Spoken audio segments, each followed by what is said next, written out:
and welcome to the Hillbilly Chicken Ranch. I'm Susan, I'm your hostess, and today I'm cleaning out my freezer and I have pulled out green beans. So we're going to dehydrate these green beans to make them shelf stable. They have been in the refrigerator in the freezer for a year. These are some of Mr. Williams' green beans. You can see them here, Mr. Williams' green beans. And I've got about 2 gallons of green beans that I'm going to do up. This will make them shelf stable for a lot longer, and I don't want to leave them in my freezer any longer than I already have. So let's get started. I've got a pot of water getting ready to come to a boil, and I'm going to blanch these for a few minutes until they're almost tender, and then I'm going to put them in an ice bath. And once I get that done and get them drained off and everything, we're going to get them on the dehydrator sheets and get them in the dehydrator. Now, the dehydrator book, I recently purchased this off of Amazon. It's called the Ultimate Dehydrator Cookbook. I have flipped through this. It's got tons and tons of recipes. As a matter of fact, it says on the cover 398 recipes for dehydrated foods, y'all, including making homemade baby food. This recipe, or the instructions on page 51 of the book, says to dehydrate them at a temperature of 125, and the test would be they feel dry like paper but somewhat flexible. I don't want them flexible. I want them dry. I want to hear them snap. So I'm going to raise my temperature up to 145 like I've been doing with other things, and we're going to have some shelf-stable green beans that I can add to foods and jars, or I can cook these up as green beans, or I can add them to soups. There's a number of things I can do with these. So we're going to get this show on the road.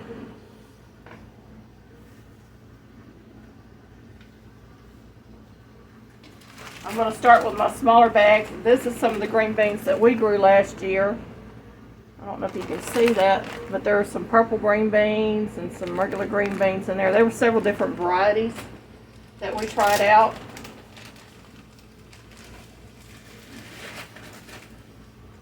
I'm going to let them blanch for a few minutes.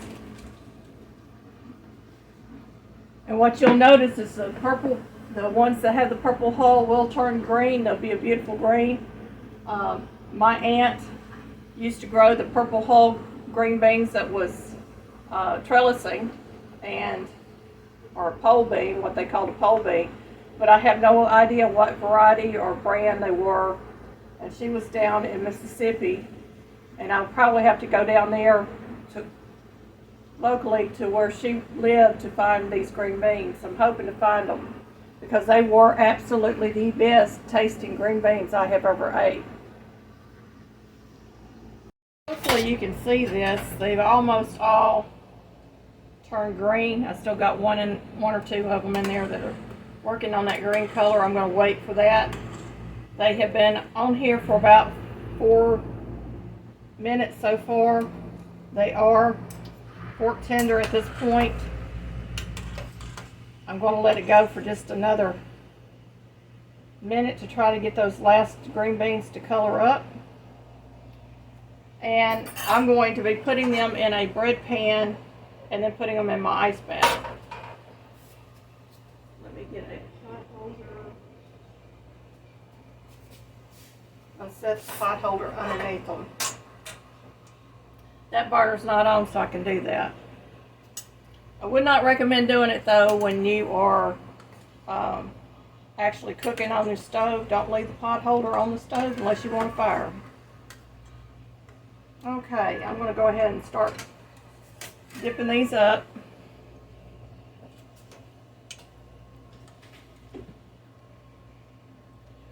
If you're using fresh green beans, you want to make sure you string them. Get rid of all the strings, cut them to lengths. If there's any blemishes, cut the blemishes off before you blanch them. And I did not blanch these going into the freezer, because I had just so much stuff going on at the time, I couldn't get it done. Last year we had a bumper crop coming from our garden and from Mr. Williams' garden. And then we had a few other people that was bringing us bell peppers and hot peppers and stuff like that.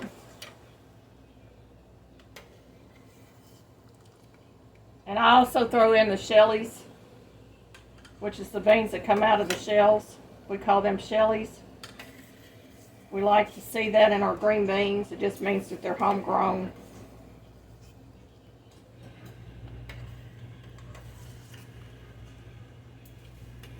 I got to scoop out a couple more green beans.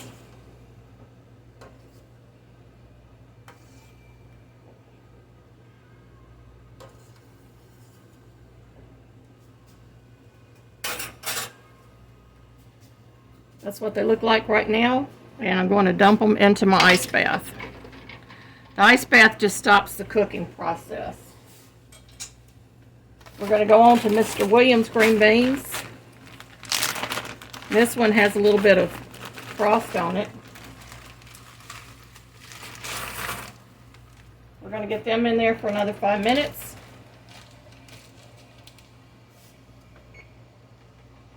And we'll be right back. We're going to finish this process up and I'll be back. Here's a little trick. If you think you got something that's got freezer burn on it, you can add just a little bit of vinegar. Maybe 1 or 2 capfuls. Add it to your liquid while it's cooking. It will take care of anything that was freezer burnt taste. So, I learned that trick from my stepmom. And it does work. It works on meat, it works on vegetables. And you won't taste the vinegar. I'm going to let this cool, and I'm going to use that on my garden this evening. That water off the green beans is just going to give it more nutrients out there. So we're going to do that. You know, green beans, wherever you grow green beans, you have high nitrogen. So I'm going to strain this, and I will be using the water off of my green beans. And I did not put any salt in this. It's just straight water. Get you down here to see the green beans. That's the green beans. They are soaking in ice water and they're almost cooled off.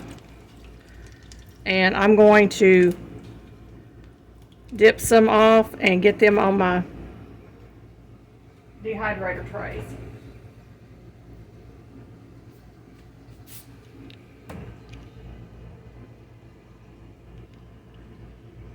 Okay, I'm adjusting my camera. I'm sorry, y'all. I'm going to take some of this, just shake them off real good. I've got a towel underneath. If I see any strings, I'm going to pull them. And we are going to get these spread out on these cookie sheets. You're going to see some like this. Mr. Williams didn't want us leaving anything behind. These were almost too far gone to pick. I did take a lot of them and dry them out and collect the seeds from them. But bless his heart, he was trying to help some of his church members out. He was a true blessing to us. We weren't the only ones that went there and picked out of his garden. And he just loved gardening. He loved planting and having everything grow, and then being able to invite people in to come in and pick. Thought that was an ice cube. So I'm just going to get these loaded up on these trays as much as I can. I probably got too many green beans for 4 trays, so whatever's left over will be strained and put in the refrigerator for tomorrow or this evening.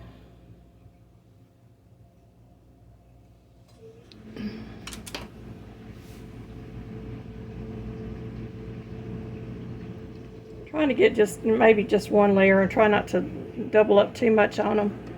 But that is one tray of green beans, y'all.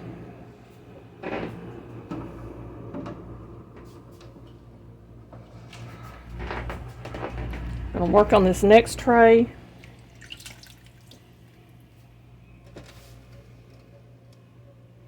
Like I said, you're gonna see some of those that are kind of off color.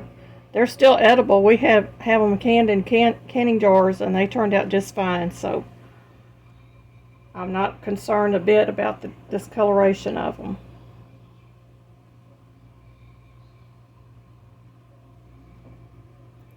You know, it's your kitchen, your rules, so if you didn't want those green beans, you don't have to eat them. You can pull them out.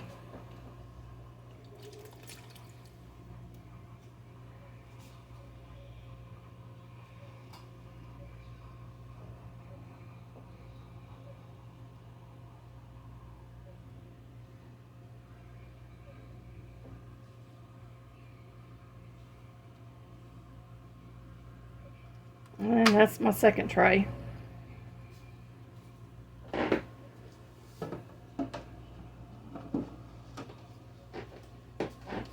I've got a towel under here because these are wet, so if any of the liquids come out, it'll go to that towel, and I won't have a huge mess in my kitchen.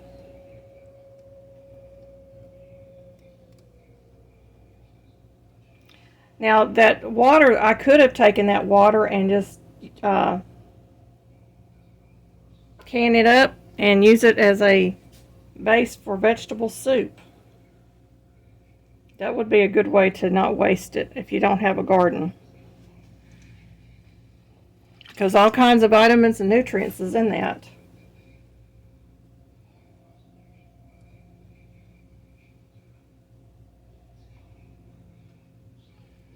Got a little bit more room here.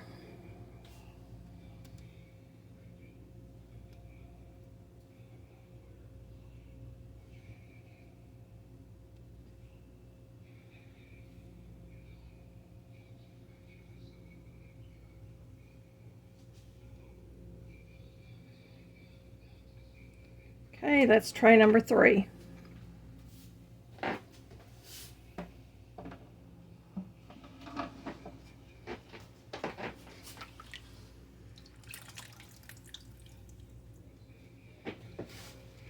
I still have a lot of stuff in my freezer that I could dehydrate. I do plan on making some dog treats out of some ground deer.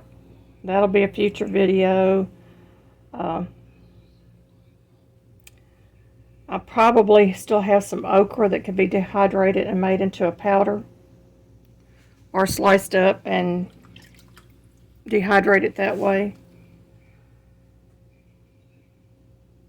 We're just going to keep going on this until we get this tray full, and then I'm going to strain the rest of these beans and probably save the water off them too and just use them in the garden tonight. What do y'all think? That sound like a plan? Sounds like a plan to me.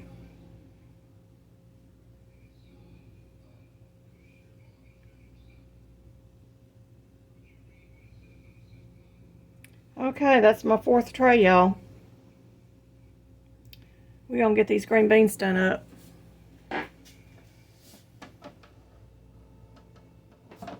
I've got all my trays in here, y'all. And they're full. We're gonna get this started. Drop the door on. Set my dial to 145 and turn the unit on. Oh, I guess it might help if I plug it in. There we go. We are back, and this is the 3rd day. And my green beans are crisp. That one had a string in it. And it is time to get these jarred up.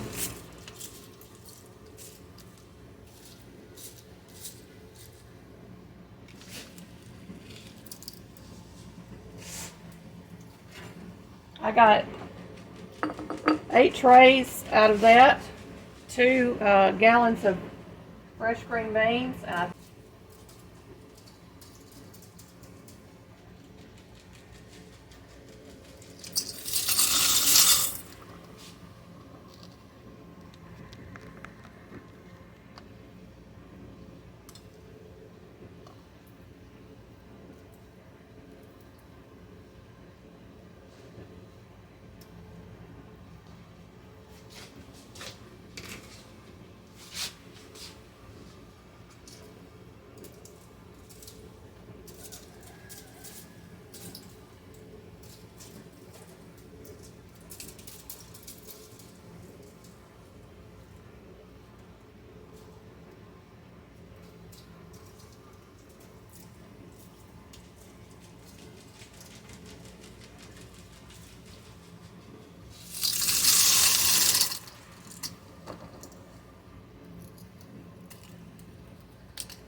we still got this pesky fly in here. Don't want to leave us alone.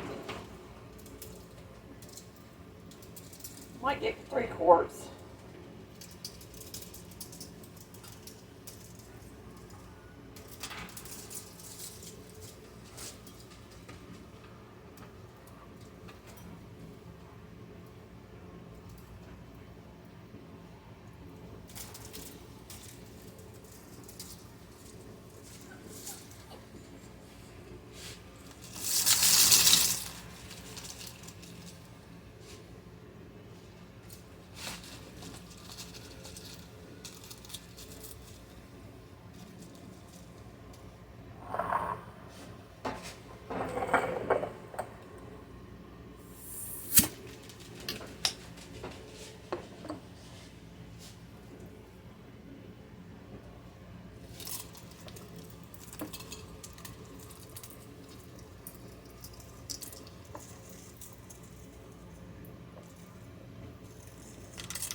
Now you want your green beans dry, not flexible, but completely dry.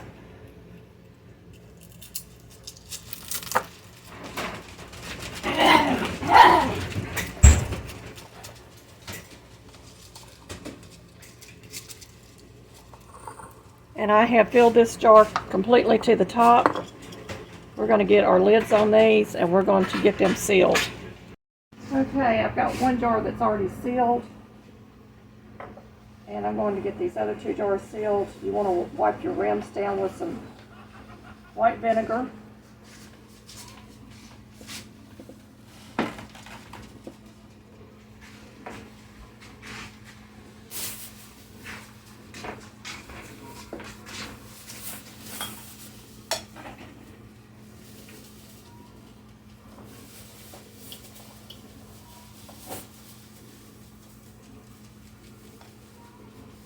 I'm going to center this on my jar.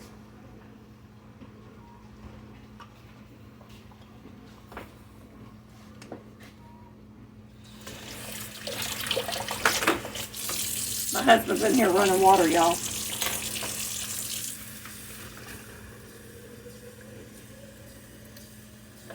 I got my air hose on here. I'm turning my unit on. This is on dry. I'm going to hit the accessory button.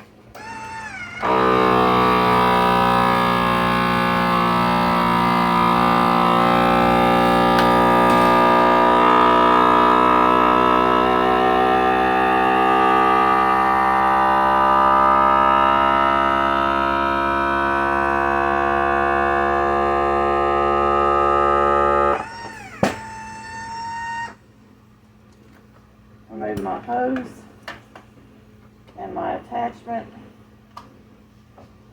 and my jar is sealed. We have one more jar to seal. Again, I'm just going to go around the rim just to make sure there's no debris. Put my lid on there and my attachment and my hose.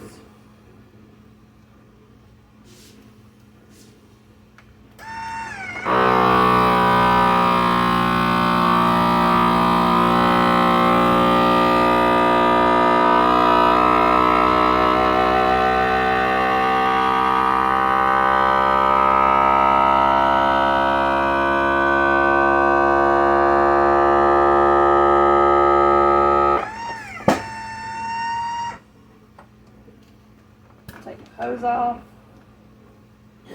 take my attachment, lid attachment, and these are sealed. And I bought these come 500 to a roll. I bought those on Amazon. I'll leave the link in the description box below. Very nice labels.